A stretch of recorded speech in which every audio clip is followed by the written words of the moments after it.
Okay, so this today we are going to look at the last of those 7 slokas, which is covering the chapters 10, 11, and 12. 10th chapter is the Vibhuti Yoga, 11th is the Vishwa Darshana Yoga, and the 12th is the Bhakti Yoga. These chapters, we have selected 7 of those slokas that captures the essence of the whole of those 3 chapters. With that, we will conclude the Bhakti segment, and then we'll go over to the Jnana segment next session onwards.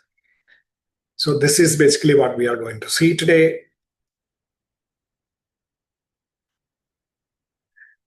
The 7 slokas that actually summarizes the essence of Bhakti in terms of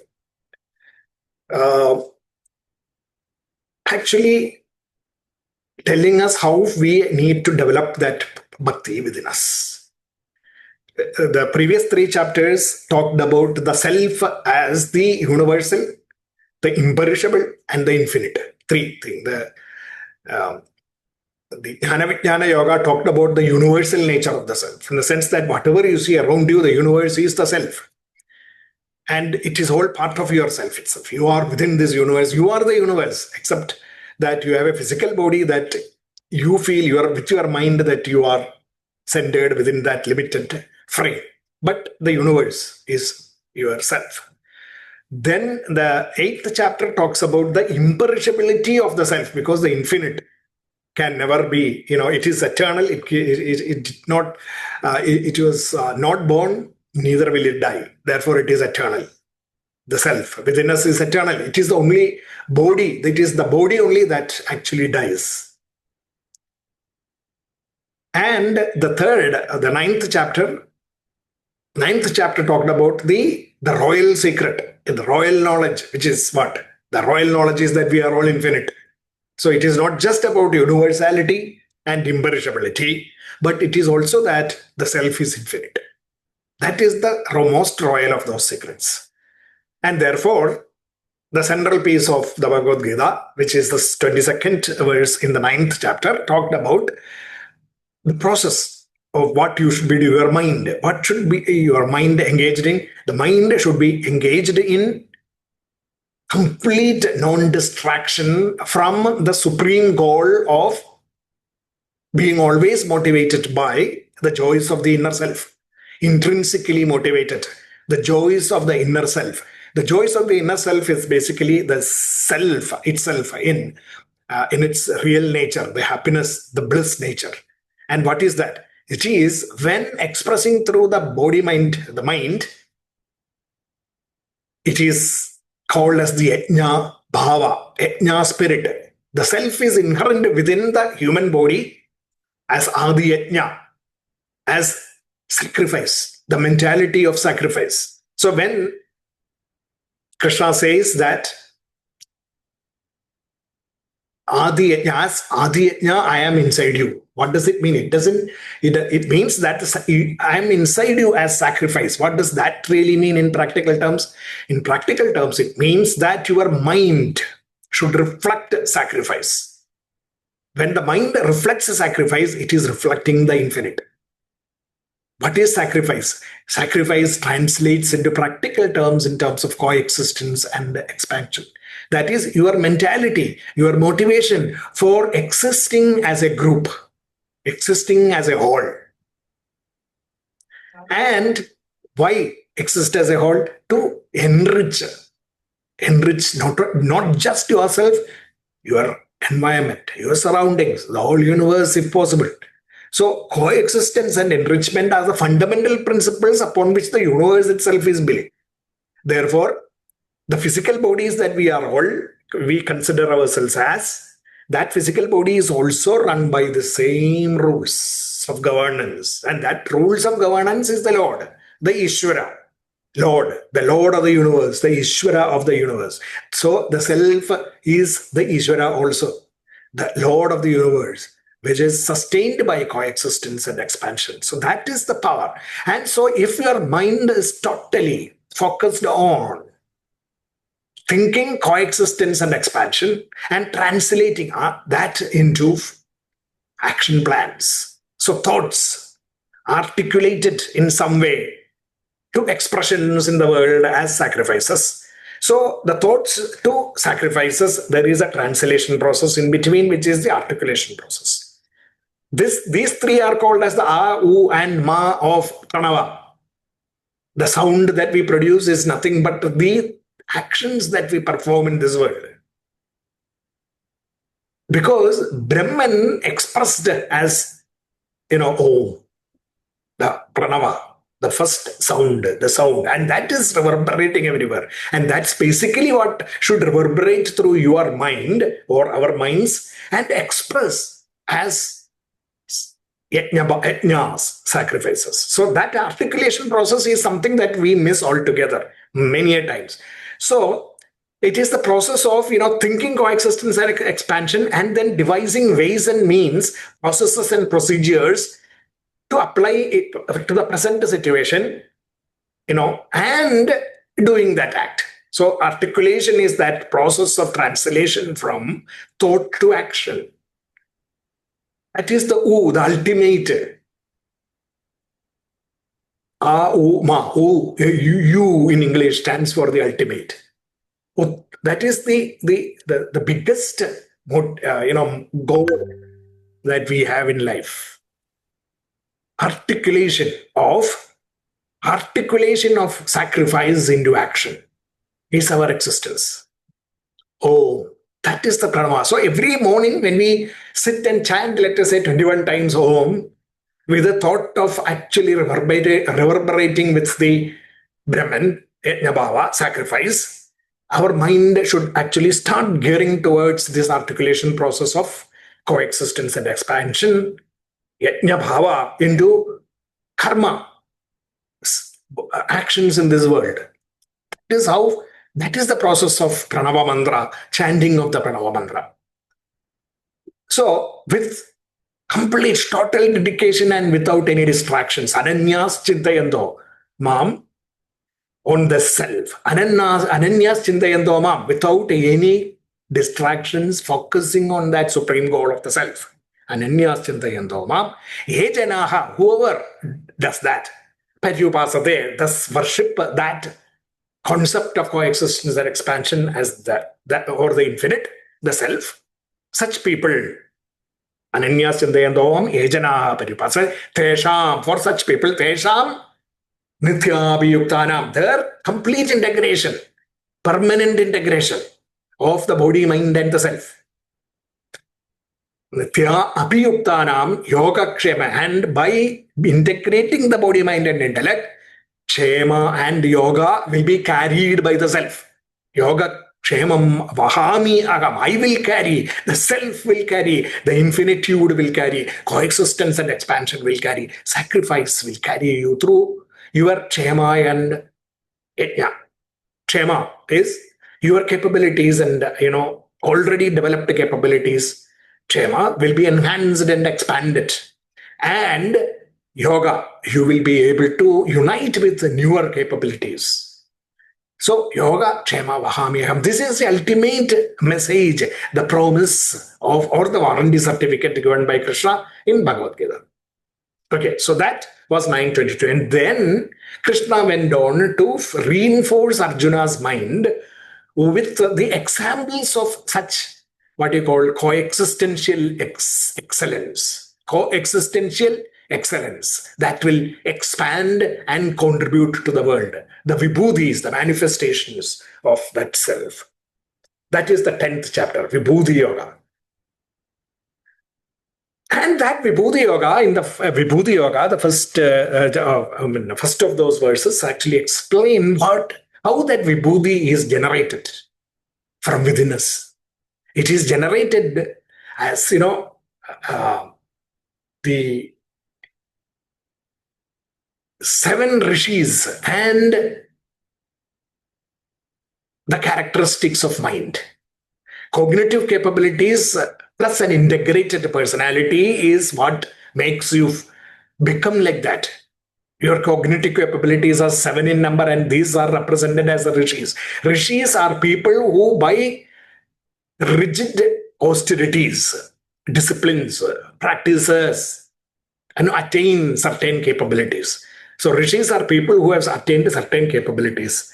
Those capabilities, for example, are 7 in number, and they are all our inherent properties. So the Sapta Rishis are the inherent properties of our mind that can be tapped. They are the cognitive capabilities, the thought power, the power of thinking, and each of those powers of thought can only be developed through rigorous practices. So they are considered as the rishis. And the ancient manus, in the meaning, man was actually hoisted with certain capabilities, personalities that are 4 in number. They are the physical, emotional, and intellectual and spiritual capabilities. Only man has got that. Human beings have that capability. So you have to integrate the physical, emotional, intellectual, and spiritual personalities to become an integrated personality, along with the thought power that we developed through rigorous practices, cognitive capabilities, which are all mind created, creations of the mind. And with that are all the glories. With that are all the glories of the world created. All the brilliance in the world are created with the cognitive capabilities and an integrated personality. So, and there are examples of brilliance that are given by Krishna, about 80 plus brilliance in the world of, with both in animate and inanimate objects in the world, including people of excellence, rishi and rajarshis and all those people. Those examples are the main subject matter of 10th chapter, but the initial part is describing how that brilliance is created, and that summary is basically what is captured in this sloka, which I will discuss a little bit further down. And the next verse that we have selected talks about the fact that the glories that are all the brilliant manifestations of the self. It is the self that is shining through you in that brilliance. So each one of us who have the inherent capabilities to shine, needs to actually serve the self by extracting the brilliance out of ourselves. All glories are brilliant manifestations of the self. That is how we manifest self. And for that, what is required? The third verse is about that. For us to actually extract the brilliance from within, we need to actually intuit yajna spirit. That is, what do you mean by that? Intuiting yajna spirit, meaning you need to understand what yajna spirit is as if by habit. It is maybe you are not able to explain it. You may not be able to explain this, what you call this yajna bhava. But you must be able to instantly connect with the yajna bhava, such that your thoughts become yajna and you have the power to articulate into actions. That process automatically, as if by habit, it comes to you. That is the capability that has actually been seeded within us as the prajna. When consciousness takes root within our brain, the first moment when it actually starts becoming the consciousness within us, it is encapsulating this intuitive wisdom, which we don't know. We can only express this intuitive wisdom through the mind. When the mind develops, and when the senses develop, then you are able to express. So you can just see this, the prajna in the divine process. You can see this within the womb, when we are in the mother's womb, in the 4th week or 5th week, or between 4th and 6th weeks, is actually when, that is what science has found out, that when this conscious energy, it becomes consciousness. The energy that is trapped within this physical body becomes consciousness around 4th and 6th weeks of pregnancy. And that consciousness is free from any contamination, because it is not yet tied to the complete structure of the mind, because that is not developed. The mind has not developed. The brain has not developed to actually start functioning the mind. And the brain has also not developed to connect the senses with the sense centers, because the senses themselves have not developed. And it is a process that will take place during this pregnancy. So the first time this consciousness becomes a power within us as some kind of an energy that is capturing this infinitude, that power, it is exactly the same as this infinitude. And therefore, complete knowledge, everything is inherent within that. The power to open up any piece of knowledge, that is consciousness. That is the root of that consciousness is prajna. It is called as prajna, which we, in all the spiritual discourses and all, people talk about it as consciousness. Though consciousness is, according to science, is a completely limited thing.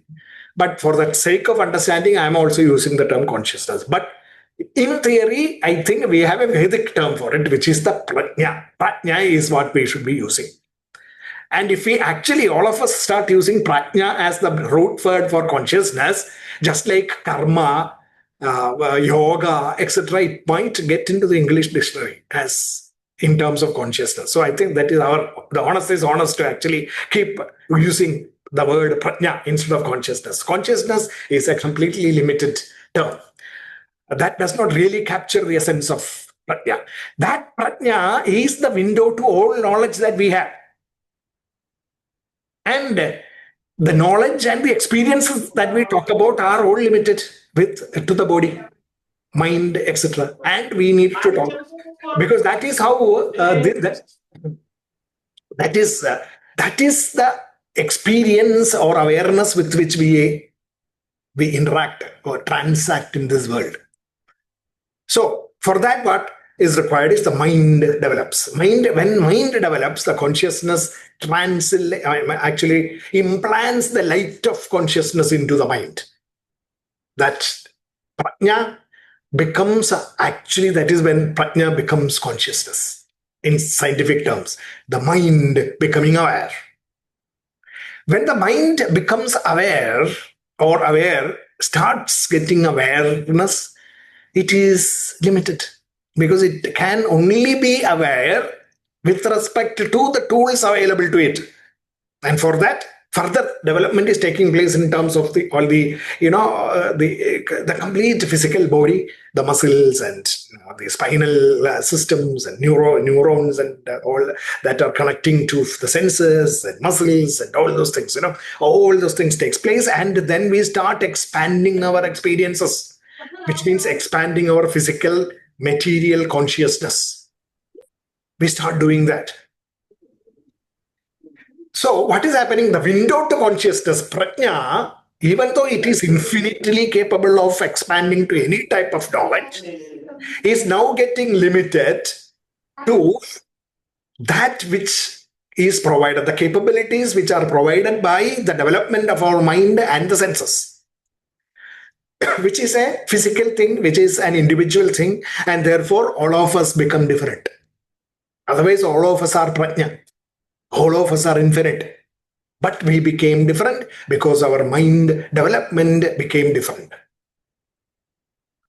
And the Bhagavad-Gita is, or the Upanishads and the Vedanta, what is it teaching? It is teaching you how you to develop the mind such that it can connect with this prajna, infinitude.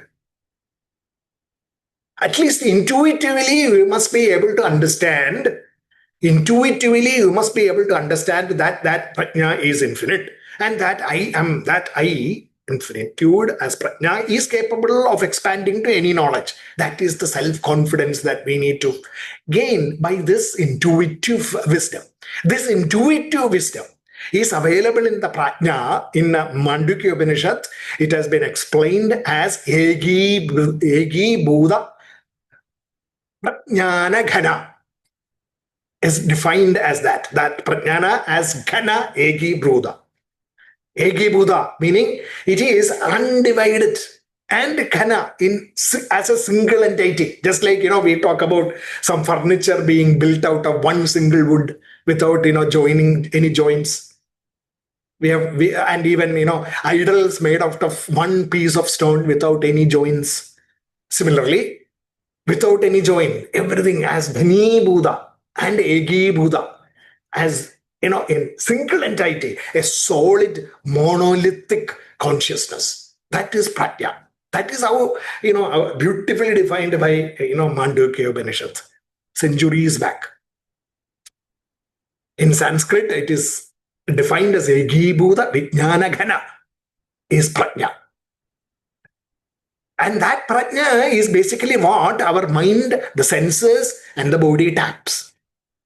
And when the mind, senses, and the body taps that Egibhuta Vijnana Ghana prajna, what happens is that it is limited by the capacities of the mind, senses, and the body. But there is one power that has been bestowed on us. That mind has the capability to actually change. It is not a fixed thing that you tap only this much. It is not. It is actually endowed with the power to actually keep expanding.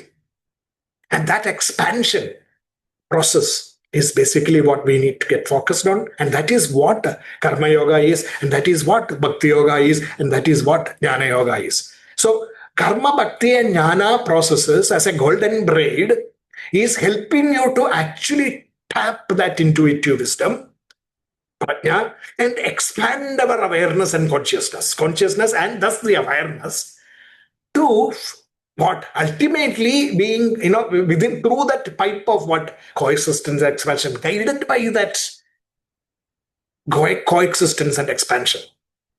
It's the ruling force with which we should actually exist in this world, so that we become reflections of that infinitude, which is Brahman, which is rooted in Yajna. So Brahman Yajne Pradishthitam. That is how Krishna starts in 3rd chapter itself. That is the beginning point. And from that, Brahman Yajne Pradishthitam. So we need to exhibit that Yajna Bhava. So intuiting with Yajna spirit is wisdom. So we need to, even if you are not able to explain it to others, or you need to actually be able to intuitively understand what this sacrifice means and how to actually translate that into wisdom, actions in wisdom. That is that capability of our intellect, which is able to intuit this knowledge of Yajna Bhava, is what is called as subtle intelligence. And when that subtle intelligence is bestowing that power into our gross intelligence, into all our physical material learnings. When you are able to study physics, when you are able to study economics, etc., by intuiting the wisdom of coexistence and expansion, that is when it becomes a translation of the infinitude into the material world, the real world. That is what it is. So we teach our kids, we teach our children and our youth various subjects, science, mathematics, economics, accounting, and social sciences and humanities, literature, art, all those things. They are all the matters of the world. And the capability to understand that and manipulate and develop the skill sets is called as the gross intellect, gross intelligence. And that gross intelligence should be wrapped with a candy wrap of what? The subtle intellect, subtle intelligence of coexistence and expansion. When that happens, then we become a true personality of character. This is what Gita is teaching. And this is all the purpose of our living in this world is all about. There is no other purpose. This is what we need to translate. And for all this, we must understand that intuitive wisdom will give us the power to understand that time is also a relentless power of the self. That is what is the next verse that is mentioned here, which is the 11. I mean, in the 11th chapter, the 32nd verse talks about the self as time. Time is the relentless power of the self. So we understand that the material world will keep changing. It is not constant. It keeps changing because of time. If we understand that, then we actually start looking at the holistic picture in a much better way. And that is that bestows on us the vision, the supreme mission of the self. It is just not coexistence and expansion. It is also about time. That is the Vishwarupa Darshana. So thus Yajna Bhava helps us to connect with the self. And how can you actually translate this connection process? The articulation process is important. And that articulation process is what is called as bhakti. That is when bhakti is defined in the 11th chapter. And that articulation of the prajna into actions in this world, the translation process, we call as the engineering process, okay, is the focus, prioritization, dedication, renunciation, and humility are those connections. If we can develop focus of mind, prioritization, power for the intellect, dedication for the intellect, with that gross intellect, and a state of renunciation, that is, we don't have the mind set on the results. We keep away from the result, even though you are doing things for achieving something, but not look at the results. And with all this covered by the main mindset of humility, that is when the connection occurs. That is when the real translation process occurs. That is what is called as bhakti. And that bhakti therefore had to be defined a little bit more. And therefore Krishna used one chapter, 20 verses, chapter 12, Bhakti Yoga. So you see how Vedavyasa has, completely, captured the wisdom in a sequential stream up to the 12th chapter. You can see that happening from that process of, seventh chapter talking about the universality, then imperishability in the 8th chapter, and then the infinitude in the 9th chapter, and then talking about how brilliance and manifestations of brilliance happen, and then the translation process, such that you develop that vision, which is the Vishwarupa Darshana, and reaching that state of bhakti. And that bhakti is then defined. So this is basically what we have been talking about. So therefore, these verses are the 10:6 talks about this Maharshaya Sapta Purve Chatvaro Manavastada, the 7 great rishis and the 4 ancient Manus, with their being rooted in the self. Everything is rooted in self and were born of the mind. And with that power was translated to the mind, and mind developed that. And the world is the creation. The world is created by that mind. The 7 Saptarishis and the 4 ancient Manus created this world. Every one of us is creating this world with the 7 cognitive capabilities and the 4 personalities that we all have to integrate. Anything endowed with glory, brilliance, and power. Glory, brilliance, and power, which are directed to coexistence and expansion, is a small fraction of that power of the self that we can manifest in this world.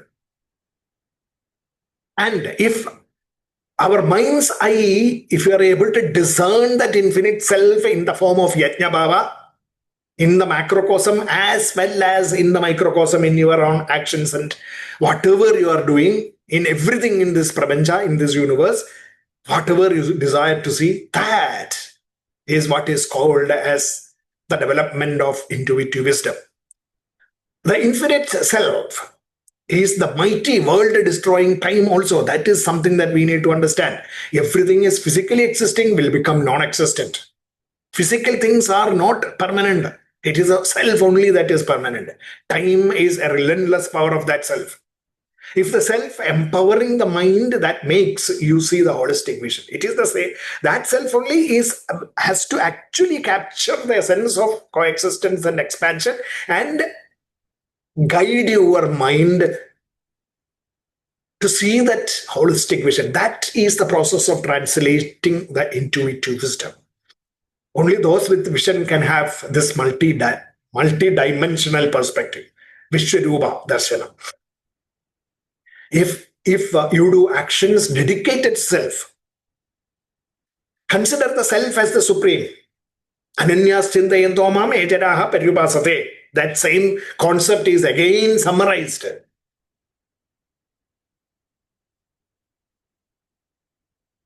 That in 55th verse of the 11th chapter. If you do actions dedicated to self, mat karma krin, mat paramo, mat bhakta sangavarjita. considering the self as the supreme and motivated by the joys of the self and free from all likes and dislikes. Sankavarjitaha, nirvairyaha, and carry no enmity, sarvabhuteshu, towards anyone. You will attain that mameva. You will definitely attain that self. Oh Pandava. That is how 11th chapter ends. So focus, prioritization, dedication, renunciation, and humility are that finer aspects of the mind that we need to develop. What is this? Why you can define this finer state of this mind or the subtle state of the mind that is powered by focus, priority, dedication, renunciation, and humility. That subtle form of the mind is called, or that subtle nature of the mind is called as bhakti. So the seed of bhakti is actually planted in the 55th verse of the 11th chapter, and therefore the natural progression into the next chapter would be is actually made, which is Bhakti Yoga, 12th chapter, which is defining this now in a more elaborate manner.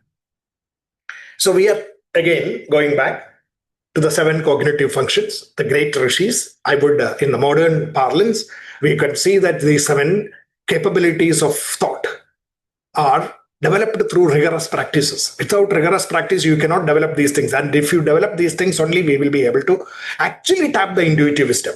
Learning, thinking, reasoning, remembering, power to solve problems, power to make decisions, and being ultimately able to attend, focus on what is required. So that is the 7 cognitive functions, and current neuroscience has defined this fundamental 7 what you call cognitive functions. Previously we have had several kinds of definitions in the 1990s and 80s. Last century, I mean, about 30-40 years back, we knew it as intelligences, multiple intelligences. Even now it is applicable, but then now current neuroscience has actually found out that has summarized this in much more essential terms, which is called as the cognitive functions, and these are 7 in number: learning, thinking, reasoning, remembering, problem solving, decision making, and attending. Then we have the 4 human orientations, which are called as the 4 manus: the physical, the emotional, the intellectual, and the spiritual capabilities. These are the 4 human orientations. So the 7 rishis combining with the 4 human orientations is basically what makes us create our world. We create our world using these things. We need to develop this, and then we can create a better world. And what is it that we should actually use as the ingredient that will help us to create a better world? Yajna, coexistence and expansion. That is, you actually milk the self into your life. That is all. Just like Kamadhu, as a Kamadhenu. You have to, the Kamadhenu which gives you unlimited quantity of milk. The Kamadhenu that gives you unlimited quantity of milk is the infinite that gives you unlimited quantities of coexistence and expansion. And if you can milk that coexistence and expansion into your cognitive functions, and by integrating your personalities, you are able to express it in the outside world, you are actually living self. So that's basically what. And then in 11th and 41st verses, it is talked about as the self as if by compassion. If you start doing that, Krishna says the self as if by compassion. That is, coexistence and expansion became actually compassion itself, and being compassionate, it will bless our mind. The self as if by compassion destroys the darkness of ignorance by the luminous lamp of knowledge. To create a world of knowledge and thought power that is rooted in these value systems, these eternal value systems. And then you will be living the science of Sanatana Dharma, the science of eternal principles of living. That is how we translate our lives into models of Sanatana Dharma, eternal wisdom. Anything that is endowed with glory, brilliance, and power thus created is a small fraction of that power of the self. The infinitude is now expressing in this beautiful world created by you of brilliance and light. That is what is picturized in the 10th chapter as in Vibhuti Yoga. So that is the essence that is captured here in a more modern sense in this infographic that is shown here, which I had posted also on WhatsApp group. You can actually make a study and you can see that this is what Bhagavad-Gita, the Upanishads, the Advaita Vedanta philosophy is teaching us, such that we become refined bhakta. We become a bhakta. A refined personality is a bhakta. And this extraordinary vision that enables us to see this unbelievable and the amazing and the extraordinary brilliance that we can generate in this universe is as against all that is contrary to it. In general, this is what the infinitude of the self is. This is termed as the divine vision. This is what we should understand from the 10th chapter, Vibhuti Yoga. And then we also have Vishwarupa Darshana, just like Arjuna had. For that, what is required is that knowledge of harmony and peace, or coexistence and expansion, powered by the self, universality, imperishability, and infiniteness. That is sattva, sattvic quality, as against action, restlessness, of rigidity and passion, and ignorance, tamas, rajas and tamas. When you are under rajas and tamas, you will not be able to appreciate these glories in the outside world. You will always be doubtful about these things. So when we actually start doubting, or I keep on saying, I myself keep saying to myself also, and the same thing I am therefore repeating to you. Whenever our minds become doubtful, and then always say, oh, okay, that is all good, but it is difficult. I cannot, it is very difficult to practice this. That the moment we are succumbing to such pulls, we are actually succumbing to passion and ignorance, rajas and tamas. And that is the reason why we use the word but. Otherwise, we'll say, yes, Gita says so, and therefore I can, and I will. And we will fight, even if there are reverses. We will fight the reverses and move forward. There is no buts. You have to have the faith, the belief, the fundamental belief in that. That faith is called as first element of bhakti. That is when sattva, the knowledge of the self, the knowledge of the power of the self become rampant within our intellect, such that prajna starts flowing through our mind, opening up all gates of knowledge and wisdom, translating it into wisdom in the practical world of living to create the brilliance and positivity and abundance around us. This is our legacy. This, Krishna says, is our legacy. To develop a purpose in living. That what is that ultimate purpose? That ultimate purpose of living as coexistence and expansion is the divine gift bestowed upon us. And the process of actually thinking first coexistence and expansion, and articulating coexistence and expansion through the process of translation to act in this world selflessly as karma yogi is basically the purpose of living. This is what Krishna teaches us through 11th chapter, the purpose of living. So what is the purpose of living? The purpose of living is to tap that prajna and then work in this world selflessly by translating the intuitive wisdom of subtle intelligence through a process of articulation. That process of articulation is what the mind and the intellect does. So we need to develop the capability, the capacity to articulate selflessness. And that is basically what Karma Yoga was all about. And that is what we were discussing. And therefore, that is the reason why, I thought the illustration of how the translation happens in terms of, I have posted something on leadership as the inspirational leadership in the last few days. And also today as inspirational followership. And these translation processes that are articulated therein in the material world.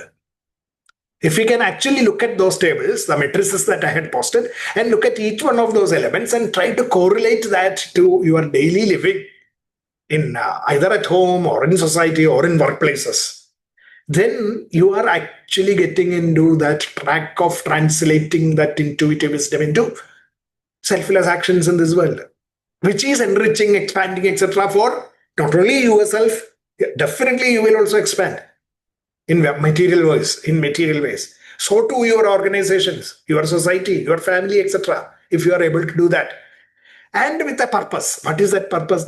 Purpose is this run through by the sacrifices.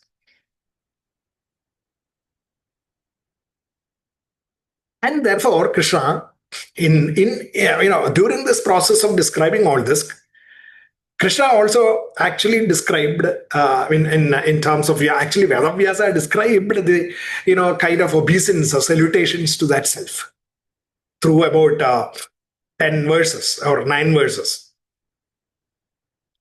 What is that power? Power of the self is the cause-effect relationship. That is what it says.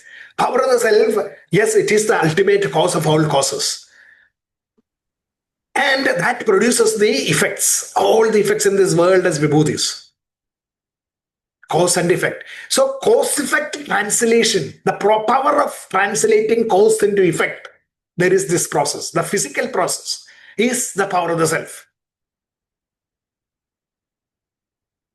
Think about it. Then you will see the beauty of how everything around us is the self.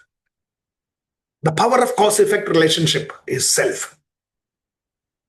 Self is eternal existence, and existence is thus infinite. Our existence is infinite. Everything that emerges from the infinite are glorious manifestations of that infinite. The infinite pervades everything. Righteousness, wealth, pleasure, and freedom. Dharmartha, kama, moksha. Righteousness, wealth, pleasure, and wisdom are the fundamental goals of human beings. Dharmam, artham, kamam, moksham. The 4 fundamental aspirations for human beings. Delighted by beholding that which has never been seen before. Arjuna's experience of the multi-dimensional vision. Delighted by beholding that which has never been seen before, but still with fear in mind. Arjuna seeks mercy on him and asks him to show this form that pushes him towards righteousness, right wealth, right pleasures, and freedom.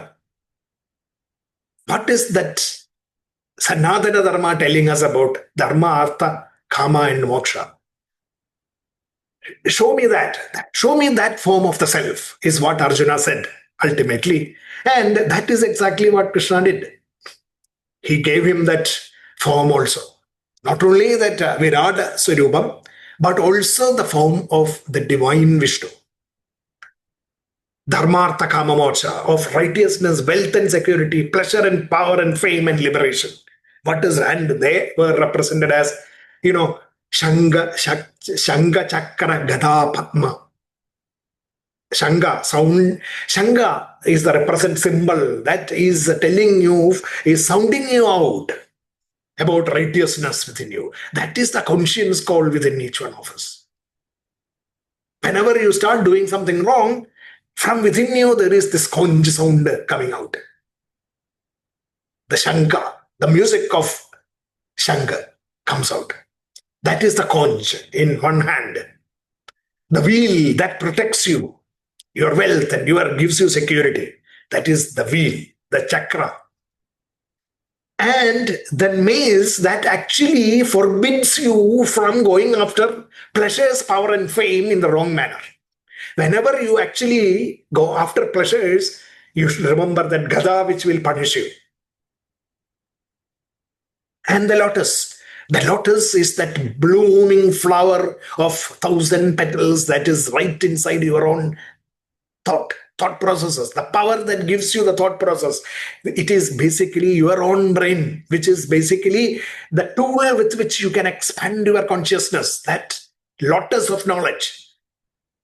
So you have the Shanga Chakra Gada Padma in the four hands of Lord Vishnu, infinitude. Vishnu, all-pervading infinitude. The Vishnu, the all-pervading infinitude will flower from within you if you are able to focus on the righteousness. Be protected by the righteousness of that wealth and fame that you acquire, and not going against pleasure, power, and fame. Thus be liberated in existence by expanding to infinitude. So Shanga Chakra Gada Padma, form of the Vishnu, represents this. And that is another vision that Krishna gave Arjuna. Let us all actually imbibe that Vishnu from now onwards. And when we look at the form of Vishnu, you should be looking at this four, ways in which we need to protect. Our mind should be protected by the self. That is basically what we should all think about. And thus we need to do all our actions dedicated to that infinitude. Considering the self as the supreme, that inspiring motivation always by the joys of the self, free from all likes and dislikes and carrying no enmity towards anyone, attain the state of the self. That is the conclusion. Always, all our actions powered by that self, powered by the self. We actually, exist in this world in the manifestation of Lordly Yoga, Vibhuti Yoga.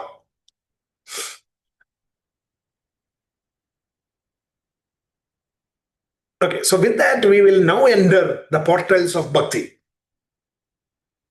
12th chapter. So the portals of Bhakti, when you enter, we have already been taught about the ingredients that are required for it. Now we are seeing the process of developing it and the ultimate result of having developed such things.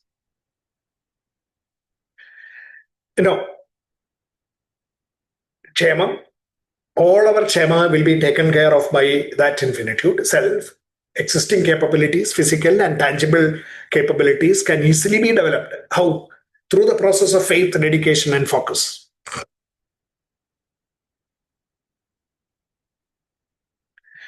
So, Mayavesha Manoyem Nityayukta Vasare. That is how Krishna defined that in the 12th chapter. So existing capabilities, that tangible and the physical powers of the self within us can actually be tapped by continuing to use it with faith, dedication, and focus. But we are not limited by our existing capabilities. If we were so limited, just like any, like for example, you take the mango tree, for example. Yes, it can grow in physical form, but it cannot produce apples. It can only produce mango. It is limited. It is fixed. But human beings are not. We can keep learning and changing. So when we say we can keep, like for example, a mango tree thinking that I want to flower apples on myself. Apples are also available elsewhere, but it cannot actually develop apples within the mango tree.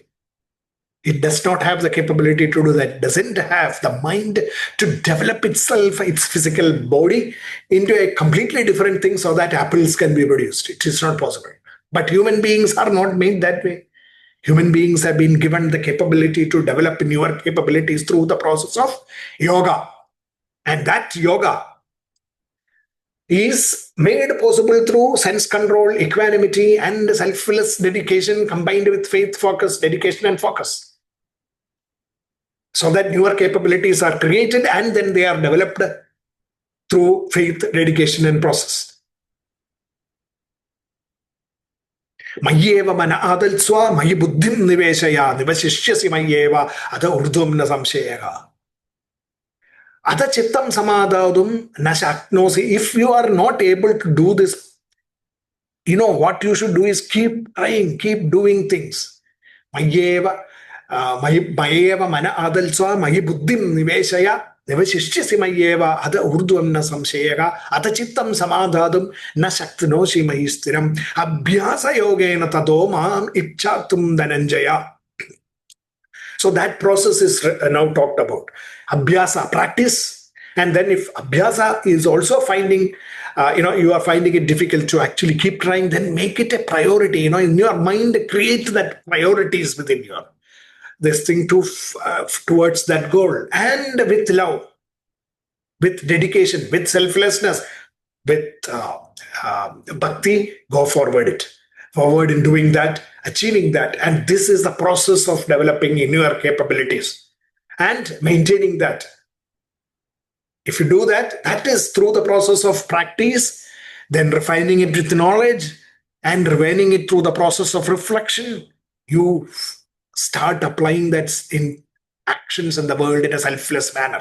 That is inspired action. And this is the process of bhakti that is defined by, first of all, being motivated, by changing your attitudes and aptitudes and developing renunciation. You reach the state of flow, dhyana, and your actions become inspired. This is the 12th chapter, 20 verses, very cryptic. Actually, 20 verses, not even 20 verses. The first 12 verses of the Bhakti Yoga define this process that I have shown here in exactly the same terms. And then Krishna went on to define 32 mind's characteristics. That defines a bhakta. 13th to 19th verse. And ultimately, 20th verse concludes everything. So what are these characteristics that we can develop if we are able to actually translate the self in our mind and intellect, and through actions, through the body, the actions? What are those characteristics? 32 characteristics are listed as: not being hateful, friendly, compassionate, devoid of pride, selfless, balanced in mind and intellect, forgiving, contented, expert, carefree, non-distracted, experienced, balanced, equanimous, non-querulous, self-control. 32 characteristics are defined as it is. Every 13th to 19th verse, 7 verses of characteristics of brilliance is actually of bhakti is defined. That is the practical terms in which Krishna can now talk about all this articulation process. It is much easier for people to understand, even though everyone say, "Oh, but I don't know how to." That will come definitely. But Krishna defines those 32 characteristics. If we can develop these 32 characteristics, then you become a bhakta. Then you actually practically living this world. And that is basically what we are talking about. The process, therefore, ultimately summarized in the 12th verse, before he starts this description of this characteristics, is Sreyo hi dhyanam abhyasat jnanat dhyanam vishishyate dhyanat karma balatyagas thyagas shantiranandaram. If you actually do this process through the process of what process? Better indeed is knowledge than mere practice. And better than knowledge is meditation and reflection. Better than meditation is renunciation of the fruits of action, and peace immediately follows this. That is the path towards perfection in bhakti.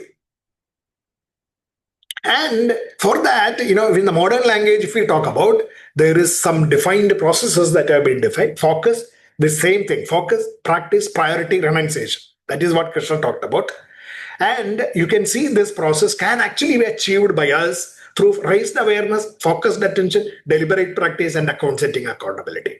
What do you mean? In the sense that if we want to do something, let us say, tomorrow I want to be at office. In my work, I want to actually focus on these value systems, coexistence and expansion, and translate that into, let's say, great teamwork, for example, which again, I think I have posted my thoughts on that, with ingredients of teamwork, connecting with coexistence and expansion.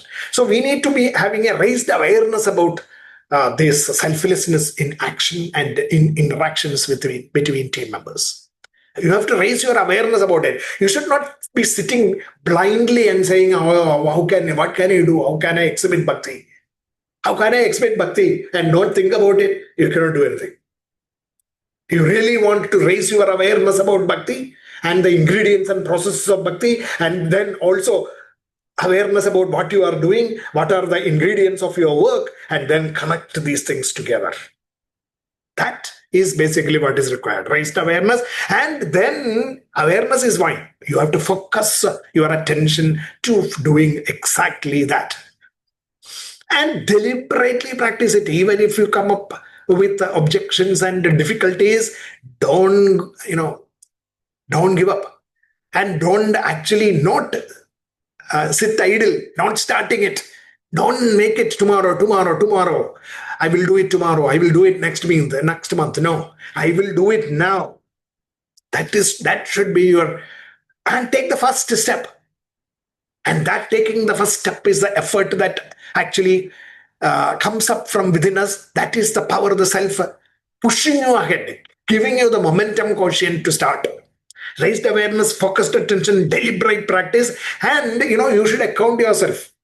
You should, who is, the self is within you. It is seeing you. It is always there. So there is no question of hiding from self. So set the self as your accountability. It's not your boss, or it is not somebody outside. If it is your boss and the boss is on vacation, you will be loose then. No, it is not your boss that you have to set accountability to. It is yourself, and the self can never be escaped. Setting accountability. And how do you practice that? Keep a record. Keep records of what you are doing and what you have done today and how much progress you have made and what is the distance from the goal to that current stage, and how do you keep reducing that, and what is the schedule to reduce that. All those things, keeping track of this is the self-discipline that we do. Self-management in your actions. Bring it up. Accountability. So keep doing, knowing, reflecting, and sacrificing. Sayogi jnanam abhyasat, jnanat dhyanam vishichyate, dhyanat karma bala tyagas, tyagas shantiranandaram. So this is the process for success and attaining infinitude is translated into the procedures for doing it in 12:12. Procedure is Srayogi Jnanam Abhyasa Jnana Dhyanam Vishishari. Doing, knowing, reflecting, sacrificing. So the process is focusing, practicing, prioritizing, renouncing. And when you actually have this process in translated into procedure, that is when success comes. And for that, what is the tool that we have? We have the brain. And brain has got is blessed with the power of neuroplasticity. It is not set in rigid this thing. It is not set in rigid like the mango tree can only produce mangoes. No, it is not set like that. Human beings, we have a brain which is neuroplastic, and the neuroplasticity is affected by the process of raised awareness, focused attention, deliberate practice, and setting accountability are the four fundamental factors that actually shape the brain or shape the process of neuroplasticity. So, in fact, you will see that 12th chapter of the Bhagavad-Gita, Bhakti Yoga, summarizes the whole process of Bhagavad-Gita in implementing neuroplasticity within our brain. That is the beauty. We did not, for 5,000 years back, they did not know anything about neuroplasticity. Absolutely. Even 50 years back, we did not know much about neuroplasticity. In the last 20 years, we know more and more of neuroplasticity. And within that knowledge of neuroplasticity that is emerging from modern science, we see the Bhagavad-Gita, the Bhakti Yoga in translation. That is the beauty that actually, powers your imagination. And that should be the beauty that power our youngsters. And when our youngsters actually start seeing the light of new modern science in the light of the eternal wisdom, then I think we have complete renaissance of Sanatana Dharma within India, Bharat. And I think that is basically what all of us should try and attempt to give our youngsters this power, rather than being, them wasting their times in several frivolities and even drugs and other things, and getting completely destroyed and thus destroying our nation also. So instead, we should have this capacity to show the brilliance of our eternal masters, the rishis, in the translation of our capabilities into brilliance, vibhutis. That is so vividly and so beautifully explained and encapsulated in the Bhagavad-Gita. It is sad that we don't take it out like that. And concise Bhagavad Gita has been trying to attempt that only. And for that, we have also developed some tools which we are using for self-analytics workshops. And this is one of them, which is called as Inspiration Quadruplex, which is a kind of a tool that can be used to understand yourself, your mind's refinement, in terms of the 32 characteristics that Krishna defined for a bhakta. And we need to look at the details again under the hood. We can say that, satisfied is one quality. What do you mean by satisfied? We have defined that, explained that, but I have not showing that, and that is, the details are there in a different explanation for this. And, you can use that to understand each one of those characteristics and then give a value for this particular characteristic that Krishna defines for the bhakta. So this is actually a kind of inspiration circumflex that we have developed. Okay, just to show you that, and this is the intention of this lecture is not to actually go through all those details. But these 32 characteristics are being used for that. And thus, it is why in the 4th chapter, we have Brahmarpanam Brahmahavi Brahmagno Brahmanahudam Brahmena Tena Gandhavyam Brahma Karma Samadhina. That is the reason why that mantra has been defined as in such a fashion, which is about the sacrifice, the self-sacrifice represented as ghee. And that ghee is poured into the fire of sacrifices. That is the process of translating that concept of coexistence and expansion, or the translation of the power of the self through the intellect and mind, to the bodies and into actions, the fire in the world. This translation process requires at every stage a transformation. And what is that transformation? Sacrifice, coexistence and expansion first need to be translated using our intuitive wisdom, discriminative capabilities, attitudes, to develop attitudes and develop the discriminative capabilities are faith, dedication and focus, self-control, equanimity and selflessness of the intellect, which actually translates into action plan in the outside world as attitudes and aptitudes, which are described in chapter 3 and chapter 4 and chapter 5. So that we can actually start doing in the intellect and mind, this transformation occurs. The self becoming these things, focus and attention, etc. And the focus and attention, etc. becoming these kind of attitudes and aptitudes. So every stage, it is a self only getting translated into ultimately consistency, persistence and dedication. Through the strategies, such strategies, we developed knowledge, reflection, selfless application into the action plan of coexistence and expansion in the world. So this process is nothing but Brahmarpanam, Brahma. Self is the offering, self is the offered. The offering is poured into the self, into the fire of self. The self shall be realized by them who consider themselves as the manifestation of self. That mantra is signifying this translation process. You can imagine the ghee, the solid ghee. Ultimately, when you burn it, it gives you the fragrance of ghee all around. That fragrance of ghee all around are the vibhuti of the ghee. So just imagine yourself, our infinitude within us as the ghee that gets transformed into our discriminative intelligence, into our refinement of the mind as bhakti, into action, karma yoga, in the world of living. The vibhutis that we create, the world that we create using our cognitive capabilities and the human personality characteristics of fine-tuning physical, emotional, intellectual and spiritual together to form the karma yogi that we are. And this is Brahmarpanam. Every day, chant the Brahmarpanam and think about this, and then go and take the first step into the world of existence. And be a powerful, actually, carrier of the wisdom of Bhagavad-Gita in living is basically what we should understand, we should do.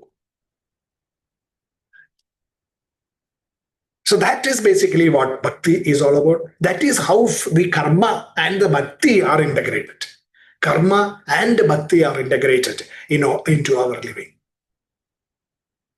So this is the essence that is captured from, okay, initially through the first 6 chapters of Karma Yoga, and then through the next 6 chapters of Bhakti segment, Bhakti Pada.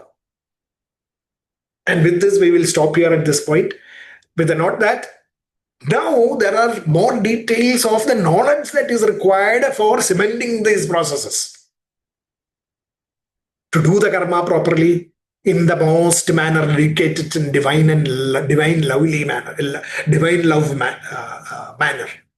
That karma and bhakti becomes more polished when the knowledge is ingrained into it. And that knowledge is what the next 6 chapters are all about. The details of the knowledge. That is given from chapter 13 to chapter 18, which we will be in the next few weeks, months, we will be discussing that. So before before we conclude and then have discussions, let us chant the let us have the Gita Arati and the mantra, and then the discussion. So let's do the Gita Arati.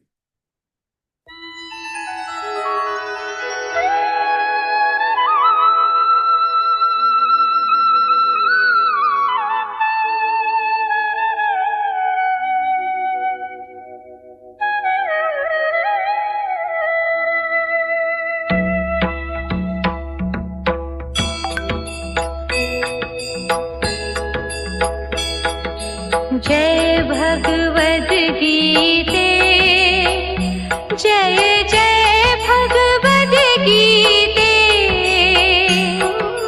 हरिः कमल विहारिणि, हरिः कमल विहारिणि, सुंदर सुपुनीते। जय जय भगवद्गीते। सुमर्म प्रकाशिनी, कामासक्ति हरा, कामासक्ति हरा। तत्त्वज्ञान विकाशिनी, तत्त्वज्ञान विकाशिनी, विद्या ब्रह्म परा। जय जय भगवद्गीते। निश्चल भक्ति विधायिनी, निर्मल मनहारी, निर्मल मनहारी। शरण रहस्य प्रदायिनी, शरण रहस्य प्रदायिनी, सब विधि सुखकारी। जय जय भगवद्गीते। राग द्वेष विदारिणी, कारिणी मोद सदा, कारिणी मोद सदा। भव भयहारिणी तारिणी, भव भयहारिणी तारिणी, परमानंद प्रदा। जय जय भगवद्गीते। आसुर भाव विनाशिनी, नाशिनी तमरजनी, नाशिनी तमरजनी। दैवी सद्गुणदायिनी, दैवी सद्गुणदायिनी, हरि रसिका सजनी। जय जय भगवद्गीते। समता त्याग सिखावनी, हरि मुख की बानी, हरि मुख की बानी। सकल शास्त्र की स्वामिनी, सकल शास्त्र की स्वामिनी, श्रुतियों की रानी। जय जय भगवद्गीते। दया सुधा बरसावनी, मातु कृपा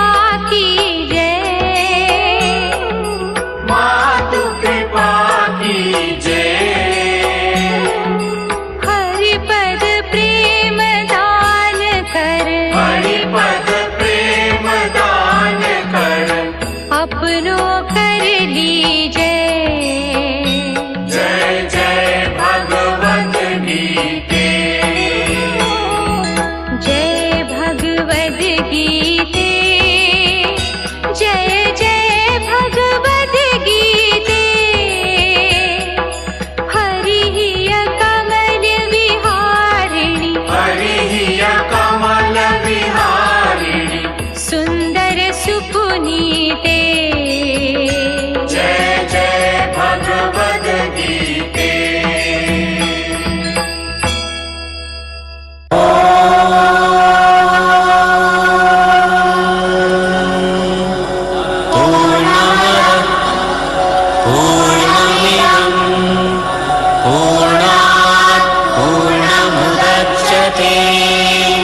पूर्णस्य पूर्णमादाय पूर्णमेवावशिष्यते। ॐ